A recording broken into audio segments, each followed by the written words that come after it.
Hello students, आज हम सब जो है कि अपना अगला टॉपिक पढ़ेंगे जो कि है ओम का नियम। ओम के नियम के बारे में भौतिक विज्ञान का यह 10वीं में भी है महत्वपूर्ण और उसके बाद 12th क्लास के लिए भी महत्वपूर्ण है। तो आप इसे ध्यान से देखिए और हमें लगता है कि बड़े आसानी से जो है कि आप समझ जाएंगे, बहुत टफ है नहीं, केवल ध्यान दे दीजिए बस यहाँ पर।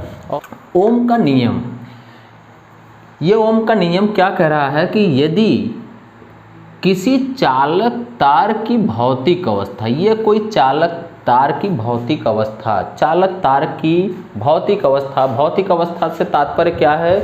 ताप, क्षेत्रफल और लंबाई। इसको याद रखिएगा कि भौतिक अवस्था एक होता है रासायनिक अवस्था, एक होता है भौतिक अवस्था। रासायनिक अवस्था के जो से कि हम एक बार बदल जाए और फिर आसानी से वापस न आए तो वो होता है रासायनिक अवस्था, लेकिन बदलने के बाद वापस आ जाए तो वह होता है कौन सा? भौतिक अवस्था। आप बर्फ़ बना दीजिए, फिर से वो पानी बन जाएगा, फिर से बर्फ़ बन जाएगा, इसको हम कहेंगे भौतिक अवस्था। लेकिन रासायनिक अवस्था का मतलब पेन को इसको जला दिया जाए और जलाने के बाद फिर कहा जाए कि नहीं ऐसा ही मार्कर बन जाए, तो यह असंभव होगा, नहीं बन पाएगा, इसे कहेंगे रासायनिक अवस्था। तो इसका मतलब तो समझ गए कि भौतिक अवस्था क्या होता है। तो भौतिक अवस्था में ओम ने बताया कि ताप, क्षेत्रफल और लंबाई, तीन चीज़ में, ताप, क्षेत्रफल और लंबाई में यदि परिवर्तन न हो, कोई वायर है, कोई चालक तार है, अब इस चालक तार में क्या ना, इसका ताप जितना है वही रहना चाहिए, टेम्परेचर में कोई चेंजिंग नहीं होनी चाहिए। क्षेत्रफल जितना ये मोटाई में है उतना ही होना चाहिए, कम ज़्यादा भी न हो। लंबाई जितनी बड़ी है यहाँ पे उतने ही लंबाई होनी चाहिए, इसमें कोई परिवर्तन न हो। यदि इसमें सब में कोई चेंजिंग नहीं हो रही, कोई परिवर्तन नहीं हो रहा है, तो चालक तार के सिरों पर लगाया गया विभवांतर, तब इस पे जो विभवांतर लगाया जा रहा है, इसके ऊपर जो विभवांतर लगाया जा रहा है, यह विभवांतर इसके बीच में बहने वाली जो धारा होगी, जो इसके बीच में बहने वाली धारा होगी, उसके क्या होगा? यह अनुक्रमानुपाती होगा। कौन अनुक्रमानुपाती होगा? यह विभवांतर, चालक सिरों के बीच लगाया गया विभवांतर उसमें बहने वाली धारा के अनुक्रमानुपाती होता है। तो ये इस तरह से लिखते कैसे हैं? V अनुक्रमानुपाती I। अब यह क्या है? अनुक्रमानुपाती होता है, एक व्युत्क्रमानुपाती होता है। व्युत्क्रमानुपाती का मतलब उल्टा होता है। जैसे हम कह दें कि नहीं ये व्युत्क्रमानुपाती ही है, I क्या है? व्युत्क्रमानुपाती, तो हम ऐसे लिखते हैं I व्युत्क्रमानुपाती I, 1/में I लिखेंगे, लेकिन ऐसा तो है नहीं, इसका मतलब यह है नहीं। लेकिन इससे तात्पर्य क्या होता है कि एक बढ़ रहा है तो दूसरा घटेगा, एक घटेगा तो दूसरा बढ़ेगा, इसमें तो ये चेंजिंग होती। लेकिन यहाँ पर दोनों बराबरी पे चलते, अगर ये बढ़ रहा है तो ये भी बढ़ेगा, यह जो है घट रहा है तो ये भी घटेगा। मतलब समझ में आ गया? अगर हम धारा का मान जितना तेज करेंगे, इस V का मान भी उतना ही तेज होता जाएगा, बढ़ता जाएगा। यदि जो है धारा का मान कम करना शुरू कर देंगे तो इसका मान भी कम होने शुरू हो जाएगा। कन्फर्म हो गया इतना?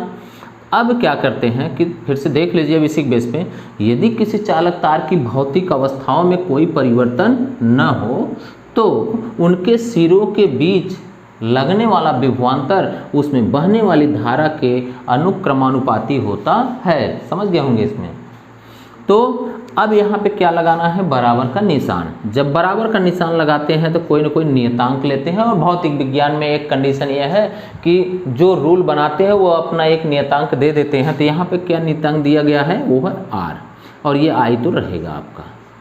ये आपके पास एक फार्मूला हो गया V = RI, या R = अगर फाइंड कर दें R = तो ये तो I इंटू में है, इधर आके क्या होगा? डिवाइड में, भाग में हो जाएगा ना, इंटू गुणे में है तो इधर आके भाग होगा।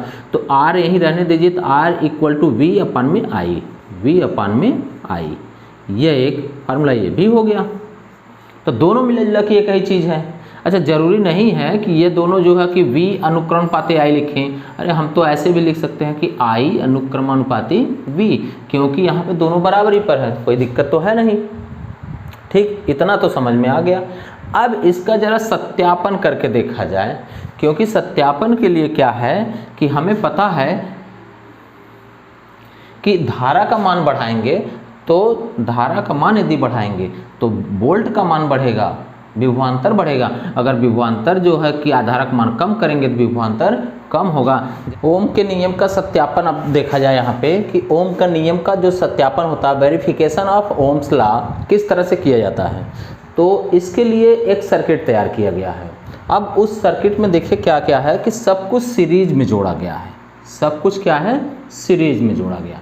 तो सीरीज क्या होता है, पैरेलल क्या होता है, थोड़ा सा उसको भी समझ लेते हैं कि जैसे सीरीज है, ये है, यहाँ पर एक सिरा हो गया, एक पॉइंट है, इसी के आगे अगर इस तरह से कोई चीज़ जोड़ दिया गया, फिर इसी के जस्ट आगे इस तरह से कोई चीज़ जोड़ दिया गया, फिर जस्ट इसी के आगे, चाहे जैसे घुमा दिया जाए उससे मतलब नहीं है, लेकिन ये क्या होना चाहिए कि जस्ट अगले वाले सिरे पर कोई चीज़ जुड़ना चाहिए। तो यह सब क्या है, सीरीज होते हैं, यह सब सीरीज है। अब उसको ऐसे ही लगा दिया जाए तो जरूर इसी को थोड़ी समझेंगे कि यही सीरीज है, नहीं, इस तरह से भी हमेशा एक अगले पॉइंट पर कोई नया चीज़ जोड़ दिया जाए, फिर उसके अगले पॉइंट पर कोई नया चीज़ जोड़ दिया जाए, फिर उसके अगले पॉइंट पर जोड़ दिया, इसको कहते हैं सीरीज में जोड़ना। और एक होता है पैरेलल, यह श्रेणी क्रम का है, और एक पैरेलल है। तो पैरेलल में अगले सिरे पर नहीं, एक ही पॉइंट होता है। अब इसी पॉइंट पर देखिए जोड़ दिया गया, फिर इसी पॉइंट पर देखिए जोड़ दिया गया, फिर इसी पॉइंट से फिर नया चीज़ जोड़ दिया गया, फिर इसी पॉइंट से देखिए जो है कि नया चीज़ जोड़ दिया गया, एक ही पॉइंट से सब जोड़े जाते हैं। ये होता है पैरेलल। समांतर, तो इस तरह से जब जोड़ेंगे तो समांतर कहेंगे, और उसी के जस्ट आगे आगे जोड़ते चले जाएंगे तो वह सीरीज होगा।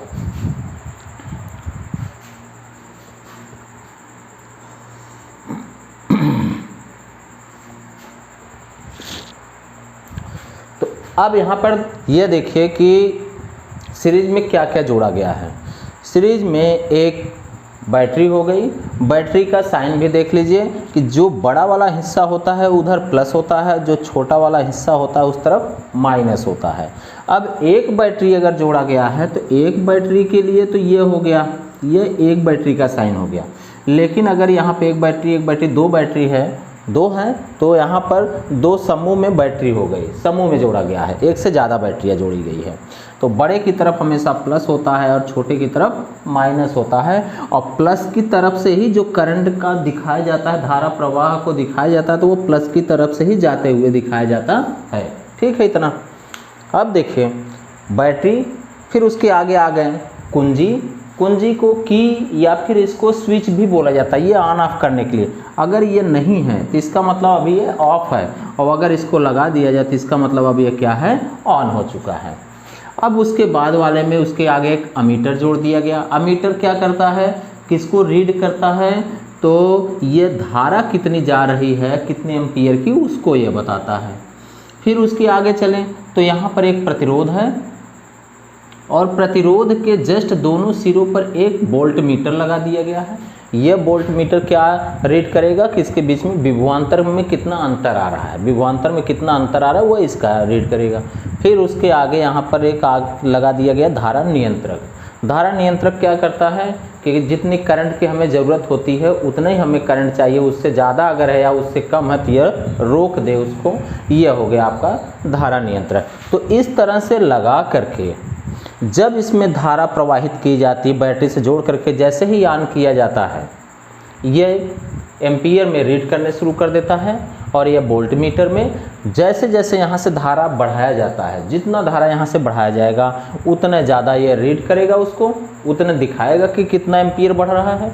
और जितना एम्पीयर यहाँ ज़्यादा बढ़ता हुआ दिखाई देगा, यहाँ चेक किया गया तो वो भी बढ़ते हुए दिखाई दिया, उतना ही ज़्यादा बढ़ता चला गया। तो इस तरह से यह सत्यापित इसमें किया गया कि जितना हम धारा का मान बढ़ाते हैं वोल्ट मीटर भी उतना ही बढ़ता चला जाता है। और यह घटना कब हुई थी, जब इसके ताप में, इसके टेम्परेचर में, और इसके क्षेत्रफल अर्थात मोटाई में और इसके लंबाई में परिवर्तन नहीं किया गया उस समय पर। अब जो ग्राफ बना था उसमें, तो ग्राफ इस तरह से बना था कि यह एक्स एक्सिस है और यह क्या है, वाई एक्सिस है। इसके बीच में एकदम सीधी रेखा ऐसे निकल जाती है। ठीक, अब यह किसको रिप्रेजेंट करता था, यहाँ पे वोल्ट को, और यह किसको प्रदर्शित करता था, धारा आई को।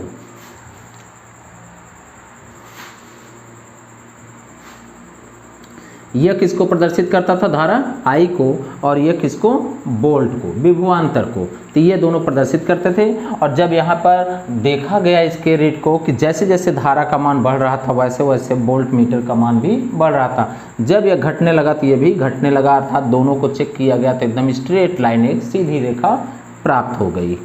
ये हुआ ओम के नियम का सत्यापन। अब आप लोगों को अगर ये वीडियो पसंद आ रहा है तो लाइक और शेयर करिए। धन्यवाद।